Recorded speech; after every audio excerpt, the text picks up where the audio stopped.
আসসালামু আলাইকুম। আপনারা সবাই কেমন আছেন? আল্লাহর রহমতে আমি ভালো আছি। নিয়ে আসলাম শীতের বড়া পিঠা, ভাপা পিঠা যেটাই বলেন। তো এখানে আমি প্রায় আপনার 1 কেজি গুড়ি ভাঙাইছি। 3 ভাগের 2 ভাগ আমি নিয়ে নিছি। আর দেখতে পাচ্ছেন আমি 1 চামচের বেশি আর কি লবণ দিছি। আর আমি ঠান্ডা পানি দিছি, একদম ঠান্ডা পানি দিয়ে এরকম ভালো ভালো করে মাখাই নিব, অল্প অল্প করে দিয়ে।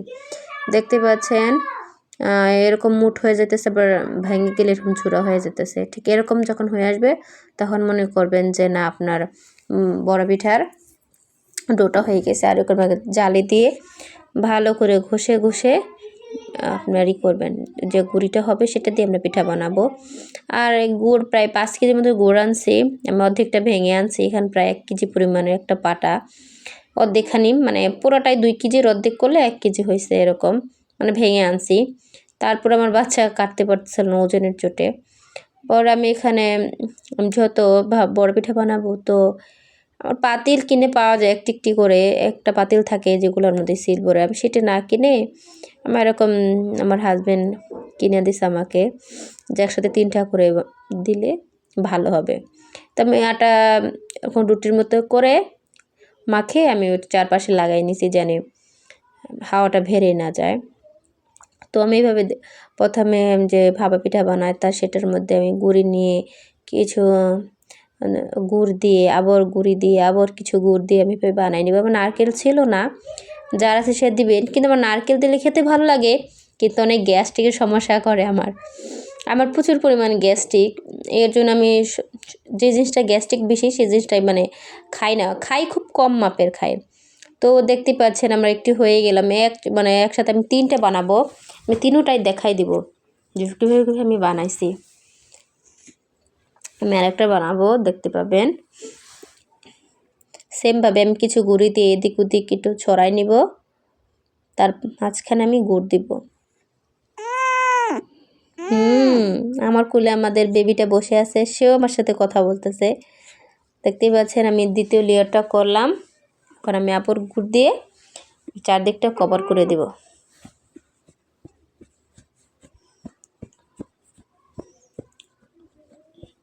দেখতেই পাচ্ছেন কত সুন্দর হয়েছে। আমার ভিডিওটি আপনাদের ভালো লাগলে কমেন্ট শেয়ার করবেন, বেশি বেশি লাইক করে দিবেন। দেখছেন আমার বেবিও বলছে লাইক করে দিয়ে না।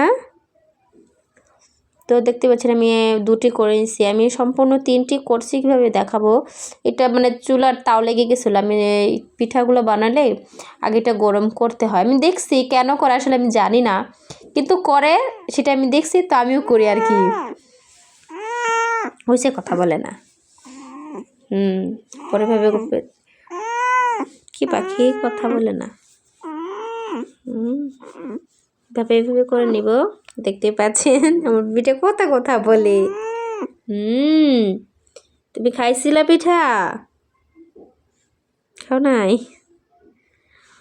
আমি আসলে ও ঘুমাচ্ছে আমার কোলে, আমি কথা বলছি দেখে এরকম চিল্লাইতেছে আমি কথা না বলি। তো এত পানিটা বলকাচ্ছিল যে আমার মানে পাতিলটা নড়াচড়া করতেছিল, যেহেতু আমি কারেন্টের চুলায় বানাইতেছিলাম। তো দেখতে পাচ্ছেন মাশাআল্লাহ আমি বসাই দিছি, কোনো ফাটে নাই, কিছুই হয় নাই। আমি উপাশে আরেকটা দিয়ে নিব। প্রথম সামনের 2টা দিছি দেখে ভাপ লাগে নাই, আবার উঠানোর সময় আমি পিছেরটা উঠাবো আগে, তারপর এপাশে এপাশে ডোগুলো উঠাবো। আমি আরেকটা দিয়ে দিলাম। এভাবে করলে অনেক অল্প সময় বেশি পিঠা হয় আর কি, এর জন্য আমি 3টাই আনাইছি বাবারে দিয়ে। 3টা আনাইছি কি, আমি ওকে আনতে বলছি, সে আমার জন্য নিয়ে আসছে পছন্দ করে আর কি।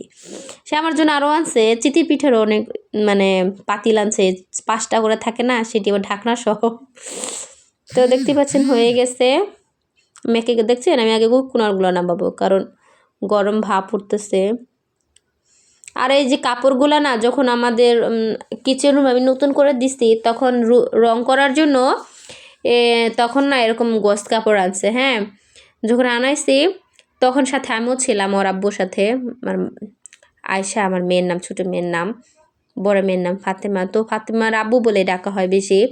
ফাতেমা আব্বু যখন রং আনছে আমার সাথে ছিলাম দেখে তখন আমি বলছি যে না আমার জন্য 2 গজ বেশি দিয়ে দেন, মানে 2 গজ বেশি কিনছিলাম আর কি। একদম সাদা কাপড় দেখছো না তো পাতলা।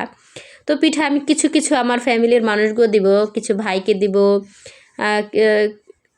বোনকে দিব, যত আমরা সব ভাই বোন একসাথে থাকি সবার ঘরে আমি 4টি করে পিঠা দিয়ে দিলাম। তো সবাই ভালো থাকবেন, আল্লাহ হাফেজ। আসলে খেয়ে যান যার মন চায়।